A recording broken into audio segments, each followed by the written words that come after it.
Good morning, everyone, and welcome to our remote teaching readiness webinar event today.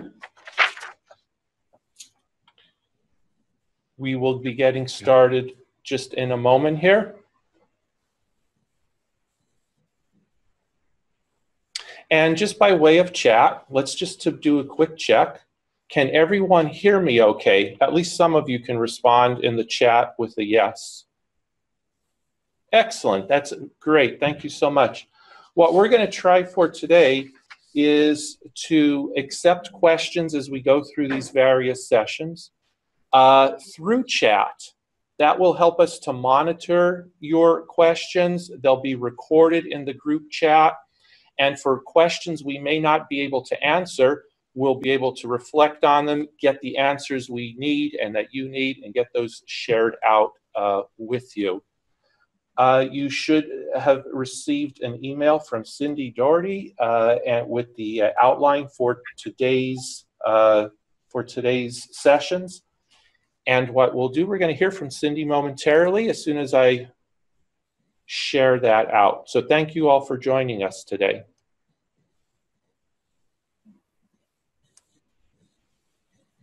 Good morning, everyone.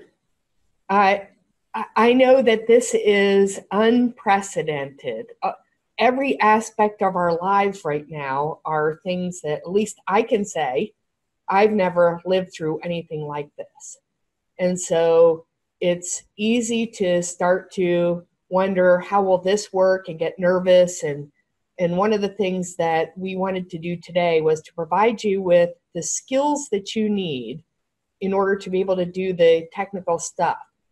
The tricky part of this is that there are a lot of technical support needs that you may think that you have in order to teach your class remotely the way you think it should be taught. And so I want you all to give yourselves permission to have realistic expectations for what can and cannot be accomplished. I also would like you to give yourselves time and pace yourselves to try a little bit, rather than think that you can all of a sudden flip a switch and do everything perfectly in all these different venues all at once. So we're going to start by talking about some Zoom essentials, and the CDI has prepared wonderful materials. There are videos that are available online, and we're going to work with more of a flipped approach. That is, it's better if you've watched the videos or checked out the information that's in the Brightspace section called Remote Teaching Resources to be able to assist. If not, walk through these instructions. Zoom is relatively easy to use, and you can work on some features like being able to just set up a meeting and share your screen, which would probably be the two most helpful features. And know that one of the things that we are doing right now is recruiting our staff members to help you with the chat feature if needed. So we're going to try and provide you with support, technical advice, and have mentors available to walk by your side when needed, as long as everybody doesn't need a mentor all at once, of course. So we will do our very best to provide you with these resources. We do expect that faculty will be using Zoom to be able to present in real time during the scheduled class times. Now, that's because the students are even more nervous than we are right now. The students are expressing some concern through social media and emails to us that they didn't sign up for an online class and they don't want to have to, and I quote, teach themselves how to do whatever it is in your course. So they will appreciate your being able to have some real-time connection with them in order to let them know that you're still here It's not some faceless person on the other end of the computer screen, but you're still here to help them with their class materials and walk them through it. So that's probably the most important point. The second point that I like to make as you're thinking about converting to remote, and I hope this came up in discussions yesterday through your department meetings, is that you may not be able to do everything the way you did it when you were teaching class face-to-face. In other words, all the fun activities, all the extras that you put into your classes that you would like to be able to do may not be possible in light of this transition and the crunch. So again, step back and think about what are the learning outcomes, how do I best accomplish those learning outcomes, and feel free to reach out to your department chair and your school dean for conversations and advice about, I'm thinking about this. You can also continue to use your department and or discipline meetings to have those discussions about modifying courses to still meet the outcomes. We're not sacrificing educational quality, but we do want to make sure that students get what they need in order to progress through their learning sequence. So expectations have to shift, and you have to be okay with that. And the reason I'm stressing that is I have talked to so many of you, and I know how committed you are to our students, to our learning, to the excellence in teaching that you have come to appreciate about HACC, that you are here today because you want to do right by the students. You want to do your very best. And I appreciate that. I just want you to know that your best might not be up to your standards in these next couple of weeks as we're teaching remotely, and that is okay. Just keep working on keeping constant communication with your students as long as you let them know where you are and what expectations are and that you're staying on pace and you're here to help them. And as long as you know we're here to help you, I think we will all be able to get through this. But I want to do as much as I can to reassure you that we are working hard to provide resources for you and for our students. And if you have questions at any time, there's a team of people here to help. Basically, start with your department chair and your school dean, but feel free to reach out. I've been responding to as many emails as I can. After a point, by the way, I will end up sharing those with Dr. Ski to put out in an FAQ. So I am trying to do communication effectively as I can. So I appreciate again that you're here. Pace yourselves. Know that these resources are going to be available, recorded for later. There's plenty available online, and you have people here to support you. And I think with all of that, you'll be able to get through this and figure out how to start new version of classes beginning on Monday. Thank you. If you have questions, I can take a few right now. I thought that might be a better use of time instead of just talking at you for a long period of time. If you can use the chat, and then we'll go through that.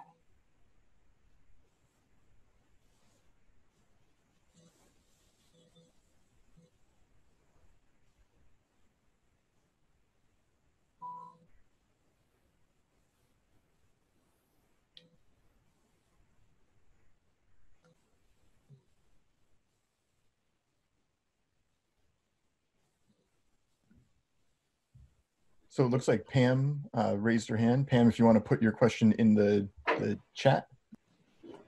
Yeah, and we have one here from Linda. Are we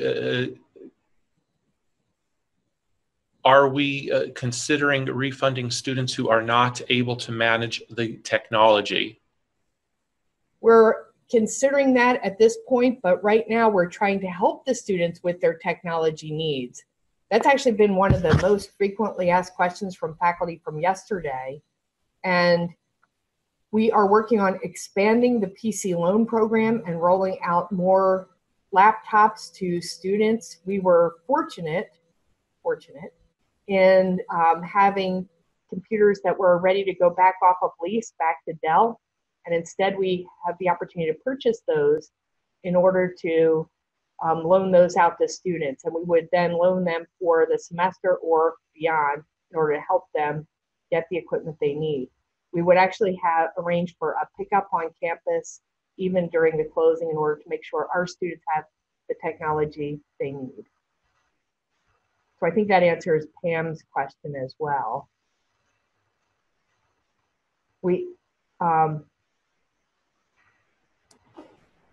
I'd also like to point out that we are looking at using Zoom as the platform in order to do real-time communication with students or classes to replace the lecture portion.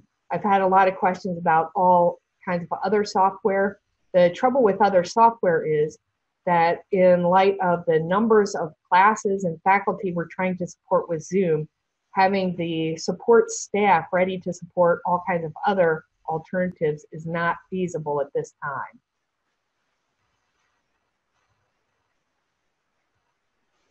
Oh, question about, so Joe, I want to go back up to the question about holding classes during real time. So I'd like to ask you to please hold classes, at least initially, during the actual time for those students who have planned on being there during class time and are really nervous about having to find a recording online and figure out how to navigate through Brightspace if they haven't been doing that all semester long. Can you flip your classes? Absolutely. Can you record them and make them available? Because there are going to be some students, and this is the difficult part, there are going to be some students that have childcare issues, that have family issues, that they are not going to be able to do class at that scheduled time. But if they can still complete the coursework by reviewing materials asynchronously, it would be great to have options for both sets of students, the ones that need you there in real time and the ones that would be better served with a recording that they can view later.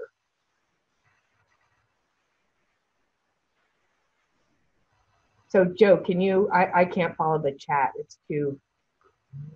Sure. So let's see, another question here. We were given a link to the PC loan program to send our students at the department meeting yesterday, but the link wasn't working. Could we receive the link to send out in our communications with students?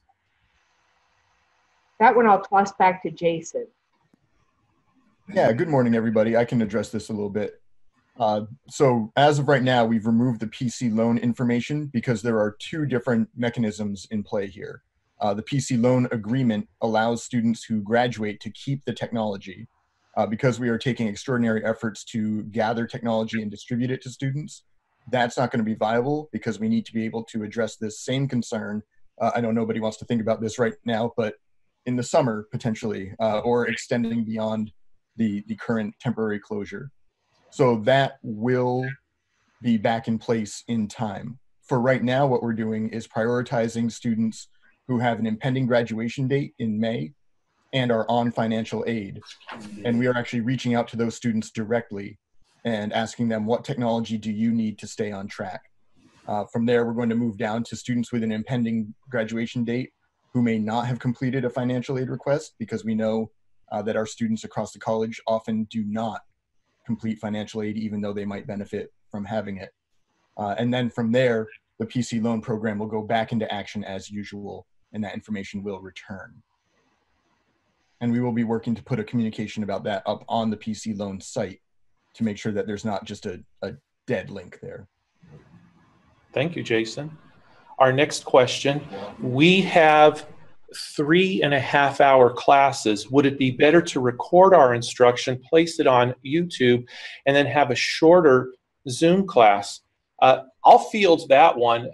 Not that I have a specific answer to give you. That's something that you as the instructor can give some consideration to. What I will ask you to consider is to reach out to some of our faculty coaches. Yesterday at around 4 o'clock, Cindy had sent out an email identifying all manners of different resources available to all of us during this period of time. And one of them, there is a link for faculty coaches. It might be a nice idea to reach out to one of them, and they can explain with you some of their best practices and what might work best for you. There's a lot of wealth of knowledge in our faculty, and so many of them have offered to help provide some of that to other faculty. So I would encourage you to make use of that resource.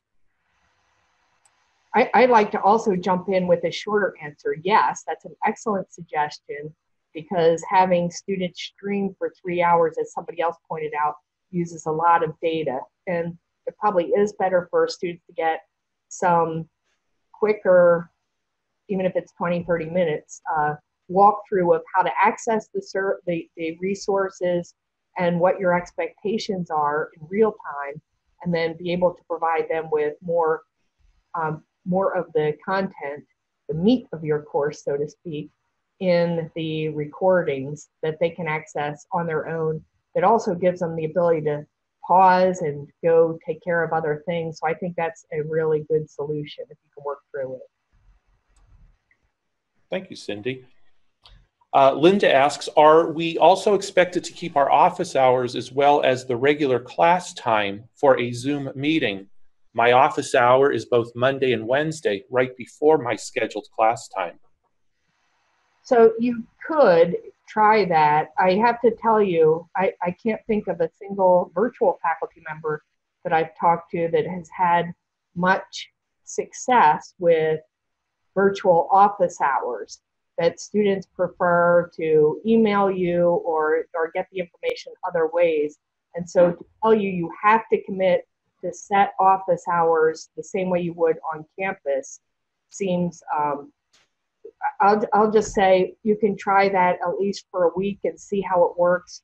But I think if you're there during the class time, that's when the students are going to show up to get what they need. So you should be available to your students, but the cool or not cool, depending on your perspective, thing about teaching remotely is that you're available anytime, all the time, so they can ask you questions. So I think as long as you get back to students and then maybe schedule time with individual students in real time that need extra help outside, or try scheduled office hours. So I can't tell you what's going to work. I can tell you that using Zoom as your class time is something that we're asking you to do, and being available to students. The details of that are harder to say, hard and fast, do this, because I just know what's done and hasn't worked in the past. Thank you. Wendy asks, does our pro version of Zoom offer virtual green screen like in Jason's background? Well, Wendy, actually Jason is off planet. He found it to be just a little bit safer alternative right now. The man takes all kinds of precautions, but I'll allow him to answer this question. Yes, it does, and I just put a link in the chat to a quick Zoom support article on how to use that yourself. Now, just a disclaimer, I've played around with this. It's come a long way. I can't guarantee what the performance will be like if you and all your students, because they will be able to do this as well, all put on video virtual backgrounds. So play it by ear. But yes, it's one way to kind of get around the home office. When I first tried it, it actually replaced my eyes and my open mouth with Galaxy as well, which was admittedly kind of cool, but really disorienting for everybody else who was in it. So give it a shot, see how it works for you and your students, and play it by ear from there. Thanks, Jason. Will the scholarship process remain on schedule? That one, I don't know, but I'm going to write it down. Put that in our FAQs later. Probably not today, though. Okay. Our next question. My advisees have asked about the registration timeline. Will that be impacted? I'll say probably. we would like to be able to say that we're going to open registration as scheduled for continuing students, but I'll say stay tuned on that precisely. Thank you. Christine asks, what do we recommend to students who cannot finish out the learning objectives if they don't have a laptop or internet? I sent out a survey to my students and I have 3 that won't be able to finish the course and can't get a laptop through the PC loan program. Jason, do you have any suggestions? Sorry, let me reread the question really quick. All right, so that kind of goes back to what I was describing. I'll turn my video back on. What I was describing earlier. We are hoping to accommodate as many students as we can, knowing that the need will likely outstrip our capacity. But we have actually a set of Wi-Fi hotspots that function on LTE service coming in this week that we will be prioritizing for distribution to students who need them.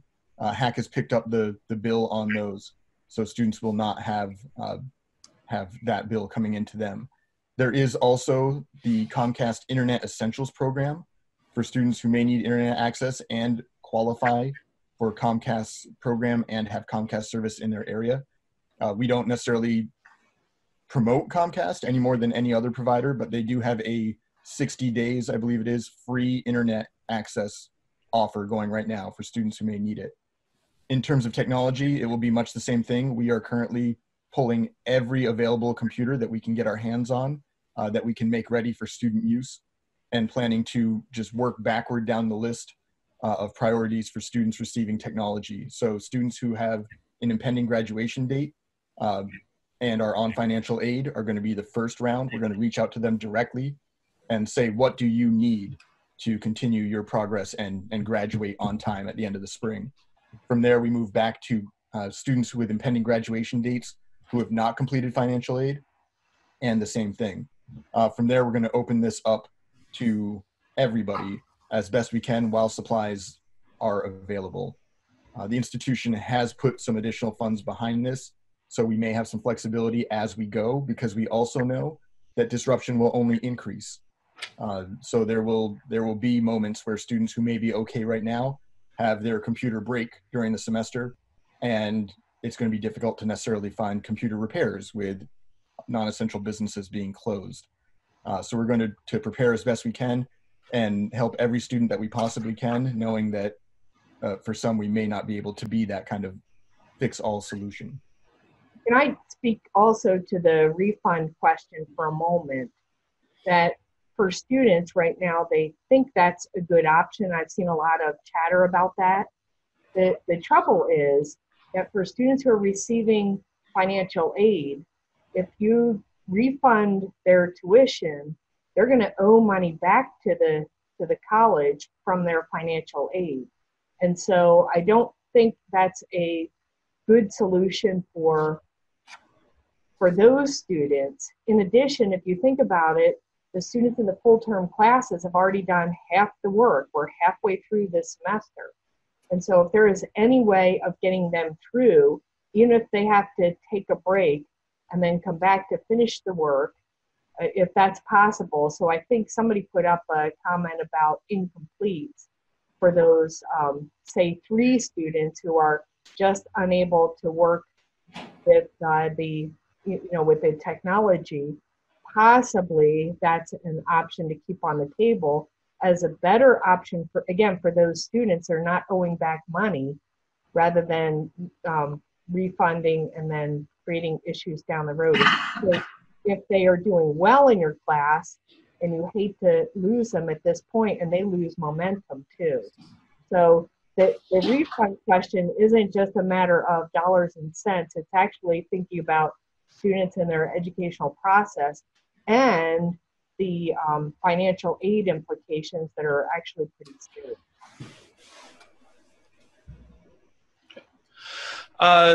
Tina asks, can printers be made available for students? Printing out assignments is necessary in one of my courses, and a few students may need them.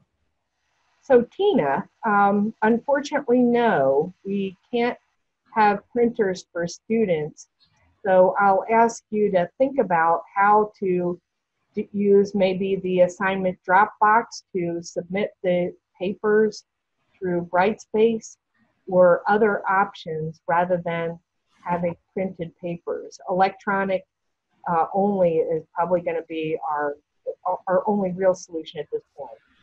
Yeah, and Tina, I'll just add to that, stay tuned because later in the day, Jordan Barry, our instructional designer, is going to be talking about how to work with Dropbox and work with assignments and options to make these kinds of things possible. So I think that will also address your question. Thank you.